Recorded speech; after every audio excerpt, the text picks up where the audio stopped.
6. Michael Wigglesworth. And now we come to the unhappy Michael Wigglesworth. It would be a pleasure to speak well of him. He was born on October the 28th, 1631 in Yorkshire, England, probably, and he died in America on June the 10th, 1705 in his 74th year. His father migrated to New England with his family in 1638. He was a man of faith, and he sacrificed to give his son an education to prepare him for the ministry. Wigglesworth taught at Harvard for a time and then entered the ministry. He was regarded in his day as a kindly and generous man, and the Reverend Dr. Peabody later called him, quote, a man of the Beatitudes, end quote. Wigglesworth was best known for his poem on the Last Judgment, The Day of Doom, and in particular for his comments on children who died in infancy. These lines gained him the scorn of 19th and 20th century scholars. As Wigglesworth portrayed the judgment, 166, then to the bar they all drew near who died in infancy, and never had or good or bad affected personally, but from the womb unto the tomb were straightway carried. After a long plea by these souls, and Wigglesworth is very fair in presenting their case, he has his Christ answer in part. 180. You sinners are, and such a share as sinners may expect, such you shall have, for I do save none but mine own elect. Yet to compare your sins with theirs who lived a longer time, I do confess yours is much less, though every sin's a crime. 181. A crime it is, therefore, in bliss you may not hope to dwell, but unto you I shall allow the easiest room in hell. The glorious King thus answering, they cease and plead no longer. Their consciences must needs confess, his reasons are the stronger. As a good Neoplatonist, Wigglesworth, throughout The Day of Doom, portrays those who are being sent to hell as desirous of heaven. For this there is no scriptural evidence, and Milton's portrait of Satan was wiser in this respect. Milton's Satan preferred to rule in hell than to serve in heaven, and Milton saw the hatred of God's presence which is in the heart of all rebels. The Neoplatonist, however, sees all souls as inescapably drawn to God and to heaven. It is the nature of the soul to move towards God, it is held. The Neoplatonist soul ever yearns to return to the world soul, and only a violent act of judgment can prevent its ultimate return. To return to the life of Wigglesworth, his diary has been published in this century. Morgan has commented on the person revealed by the diary. Scholarship has done much to demonstrate that the Puritans were a happy, full-bodied people, very much unlike popular caricatures of them. His diary contradicts this happier view of the Puritans, at least in his case. Quote, the grim pages of his Day of Doom have long been familiar to students of American literature. His diary is even more challenging than his verse to any liberal view of the Puritans, for the man that emerges here calls to mind those stern figures in steeple-crowned hats who represent Puritanism in popular cartoons. So closely does Michael Wigglesworth approximate the unhappy popular conception of our 17th century forebears that he seems more plausible as a satirical reconstruction than he does as a human being. His very name, to anyone not familiar with its illustrious history, must suggest a caricature, and the suggestion is sadly borne out by the diary and supported by all that can be ascertained about him. End quote. Here was a man who, quote, was obsessed with guilt, end quote. He felt himself that he lacked natural affection for his own father, to whom he owed so much. Quote, we should scarcely exaggerate, I think, if we describe Michael Wigglesworth as a morbid, humourless, selfish busybody, end quote. The very caricature of the Puritans that historians have sought to erase comes sharply to the fore in Wigglesworth's diary. If we remove the religious terminology from Wigglesworth's diary, he becomes a surprisingly modern figure. He has the morbid introspection of Portnoy's complaint and of modern psychiatric patients. He has the cold, calculating mind of the modern intellectual, devoid of personal warmth and feeling, and using people in terms of his needs. Wigglesworth's Puritan contemporaries could not exercise the strain he represented, but they had not clearly recognized Neoplatonism for the evil that it is. As a result, whereas Puritanism was largely governed by biblical premises, it was repeatedly open to Neoplatonist infection. In Wigglesworth's defence, it might be said that he was a sickly man most of his life, an invalid much of the time, and always complaining of ill health. In spite of this, he fathered 8 children, outlived 2 wives, and was survived by a 3rd wife when he died in his 74th year. But we can ask legitimately how much of this illness was a result of a Neoplatonistic war against the body. Moreover, Morgan rightly calls attention to the, quote, unrestrained selfishness, end quote, which Wigglesworth's reflections on marriage revealed. Quote, Wigglesworth evidently believed that he was suffering from gonorrhea and accordingly had some doubts about whether or not he should marry.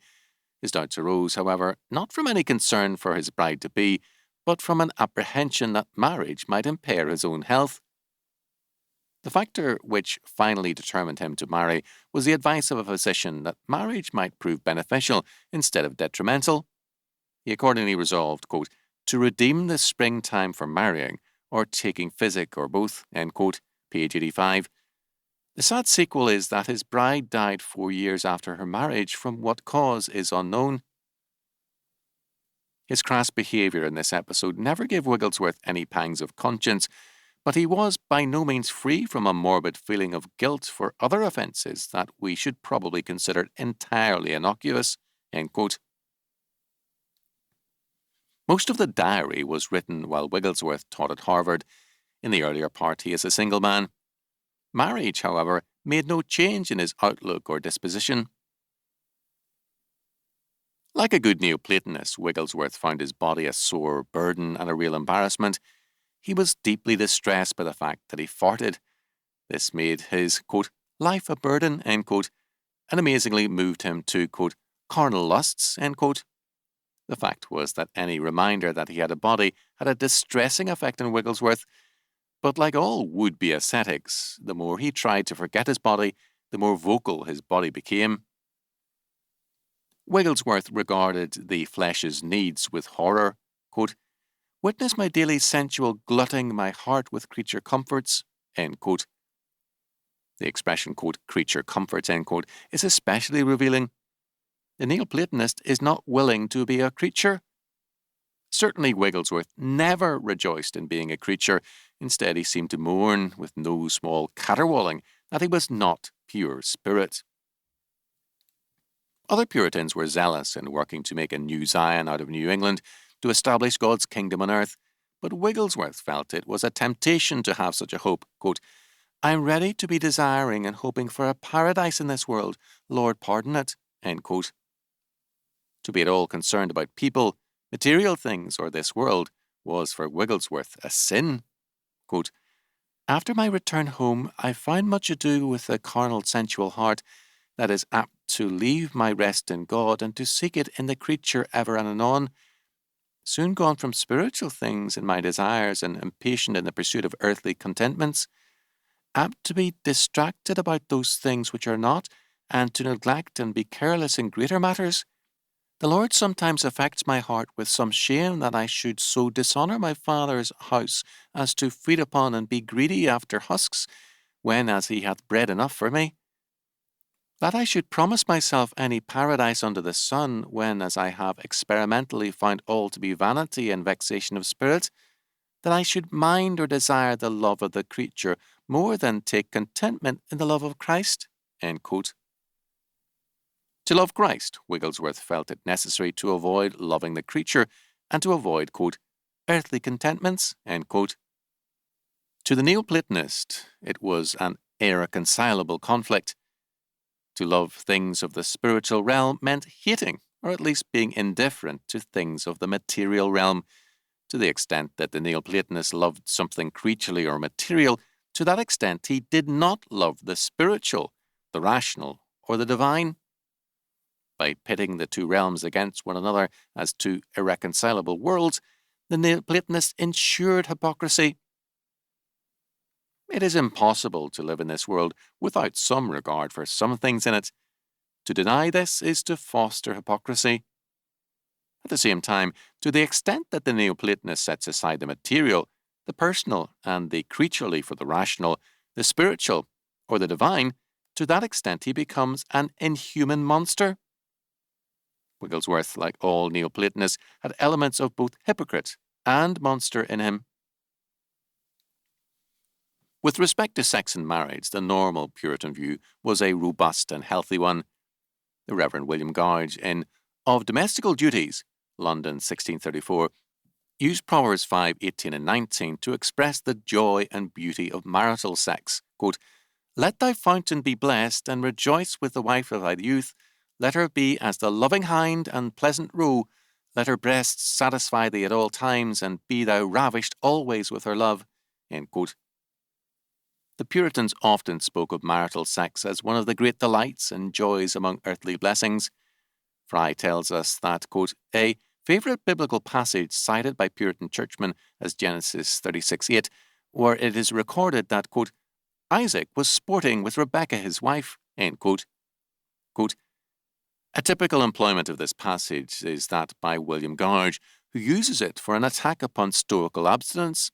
Quote, "A disposition," end quote, says the Puritan Gouge, quote, "no way warranted by the word," end quote. Thomas Gataker provides a final and summarizing statement of Puritanism's anti-asceticism in a marriage sermon published in 1620.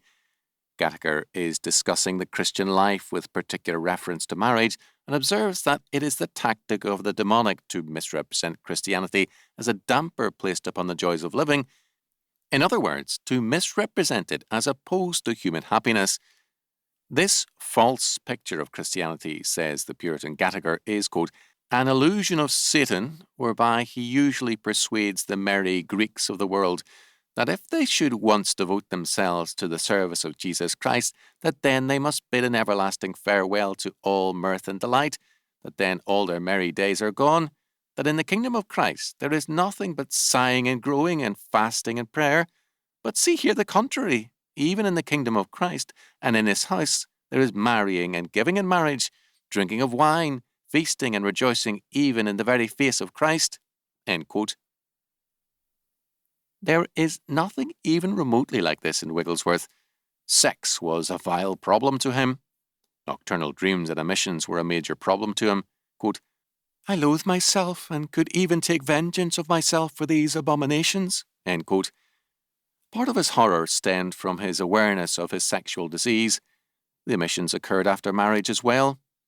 In marriage, he warred against too much sex, saying, quote, "Lord, forgive my intemperance in the use of marriage for thy son's sake." End quote. His view of marriage reflected this dislike of sex, and yet his desire to still the flesh by a prophylactic use of marriage. When marriage was first suggested to him by a go-between, he found his, quote, "heart too much taken," end quote, with the idea. However, the sacrament helped him to put his mind on heavenly things until the next day. Quote, "On the second day again I was ready to be gone a-whoring after other loves, and to cool in my love to God, though at a private meeting on the second day at night the Lord awakened me and helped me to loathe myself, and so again on the lecture day." Friday. "I still feel my carnality of heart, that seeks after sensual contentment and cannot find satisfaction in God, prevalent. I strive against it, yet it prevails, and I am ever and anon ceasing to strive. For this cause I might well make tears my meat, because the Lord answers me not. But my heart is hard, and cannot mourn after the Lord." End quote. Here is the familiar Neoplatonic schizophrenia which seeks to tear a man apart by denying one side of his being and the fundamental unity of mind and body. The altogether natural and godly claims of the body are treated as enemies of God. Finally, Wigglesworth decided that, quote, "marriage will be necessary for me, as an ordinance of God appointed to maintain purity which my heart loveth." End quote. The choice of wording is singularly Neoplatonic, quote, "to maintain purity," end quote. This indeed was that which Wigglesworth could honestly say, quote, "my heart loveth," end quote. Neoplatonic purity, the soul enabled to function without any pressing claims from the body. Marriage was thus to be an exercise in Neoplatonic prophylaxis.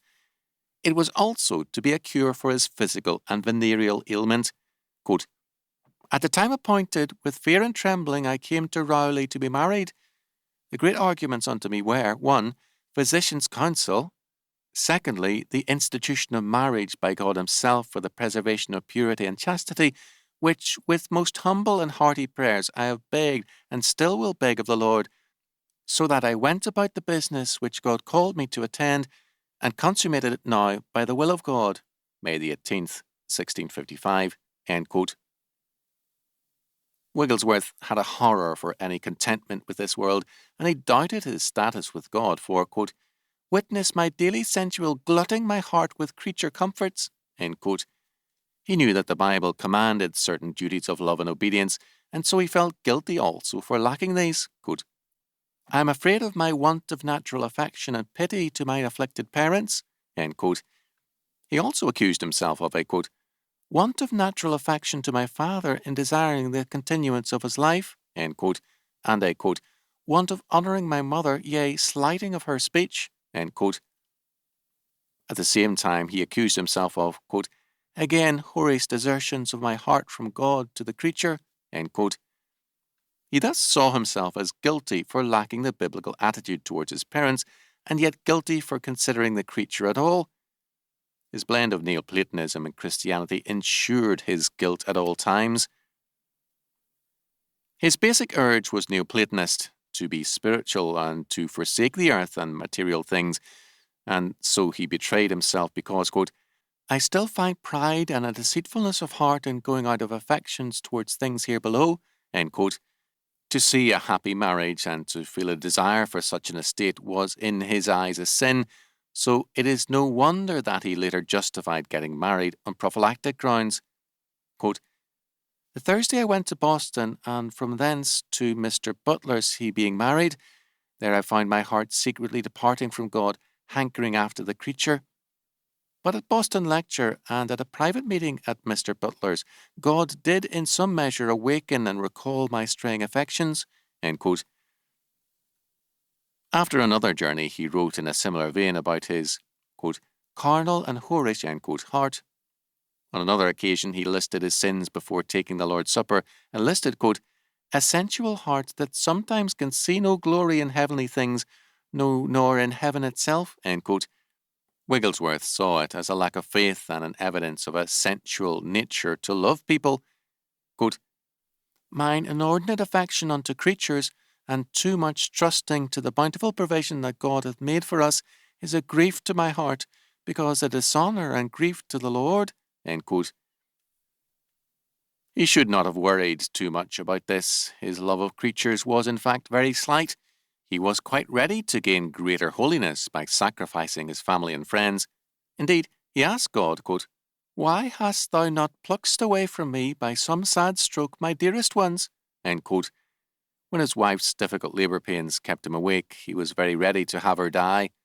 His entry for that episode deserves citation in full. Quote, "February 20, toward night, being Wednesday, my wife began to travail, and has sore pains. The nearness of my bed to hers made me hear all the noise. Her pangs pained my heart, broke my sleep the most off that night. I lay sighing, sweating, praying, almost fainting through weariness before morning. The next day the sleep much enfeebled me, and setting in with grief took away my strength. My heart was smitten within me, and as sleep departed from mine eyes, so my stomach abhorred meat. I was brought very low, and knew not how to pass away another night. For so long as my love lay crying, I lay sweating and groaning. I was now apt to be hasty and impatient, but the Lord made me desirous to stoop to his will. If he should take away her whom he had given, much more. If he should only prolong her pains, himself supporting, and in time restore her. Being brought to this, the Lord gave some support to my heart. After about midnight, he sent me the glad tidings of a daughter that, and the mother, both living, after she had been in pains about 30 hours or more. O let the Lord be magnified, who heareth the poor chatterings of his prisoners, who will lay no more than he enableth to bear. 2. Lessons the Lord hath taught me by this. 1. If the evil of sorrow be so great, How evil then is sin the cause of it? 2. If the dolours of childbearing be so bitter, which may be only a fatherly chastisement, then how dreadful are the pangs of eternal death? After our child was about a fortnight old, it was much afflicted with a sore mouth, which continued near 3 weeks, accompanied with griping and looseness and sore hips. She had in this time 2 pitiful nights, especially the one of them. At that time 2 things I desired of the Lord: 1, a heart to subject my wisdom and will to his touching the child's life or extremity. He knows what is best, and is as tenderly affected as I, and much more. 2, that I may maintain good thoughts of God while he afflicts. Amare Deum castigantem. I have given my daughter to him with all my heart, desiring that she may be his, rejoicing he hath given me a child to give up to him. And shall he not do with his own as he will, either to afflict or to take it to himself? His glory is better than the ease of the creature, and yet his glory shall be coincident with our good.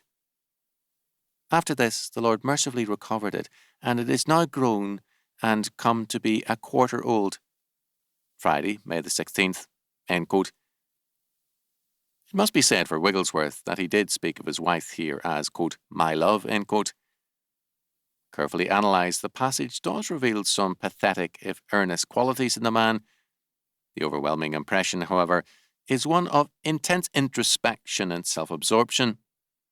Everything has meaning in terms of its relationship to Wigglesworth, so that, whether it is the life of his wife or daughter, its purpose is centred on Wigglesworth. Like every Neoplatonist, his world is egocentric. To rise above egocentricity, to consider other people and to love them, is to lose sight of God in Wigglesworth's eyes. Thus, while at Harvard, he was distressed when he found himself delighting either in his studies or in his students. Quote, I am so soon lost in my affections, I find such a bent of spirit to feed myself with 4 contrivances, for my own self and work or for my pupils' good, and so unable to do in that kind what God requires without losing my love to my God and communion with him, that my soul is afraid within me of my own spirit of whoredoms. I can meddle with nothing, but I mar it, and lose myself and grieve the spirit of my God, and find a dead heart that cannot grieve for it when I have done.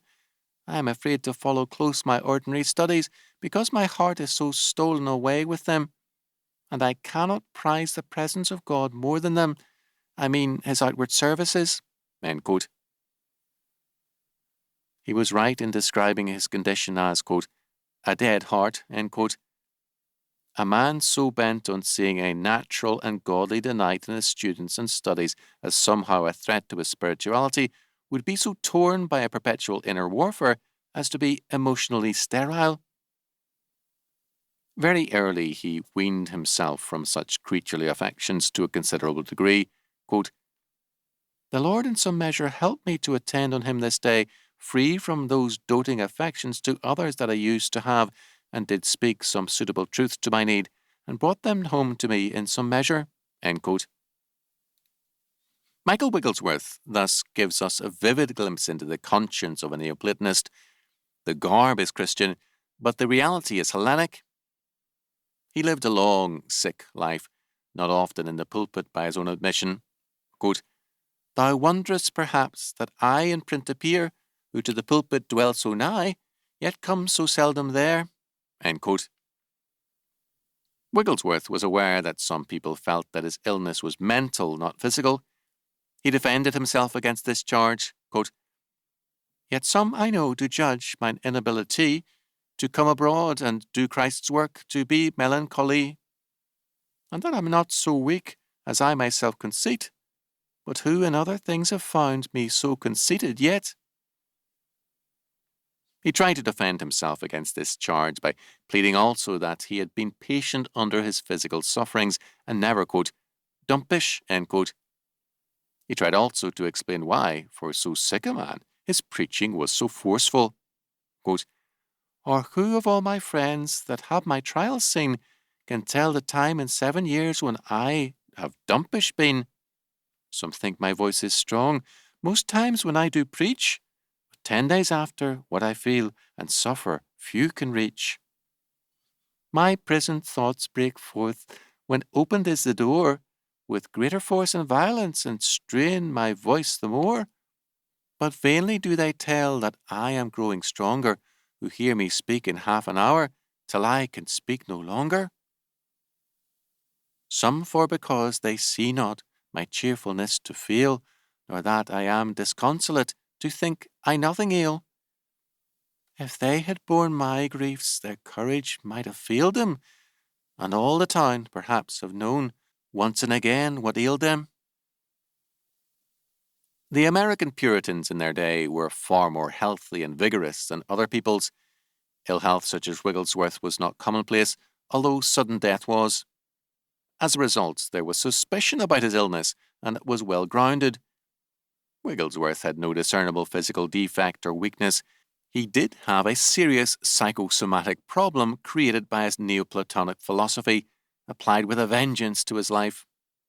He enjoyed bad health. It was a way of denying the body. He enjoyed guilt because it was a way of proving his dislike for the things of this world and his, quote, sensitivity, end quote, to their false claims. His, quote-unquote, spiritual sensitivity rested, however, on a false premise which made him a moral monster.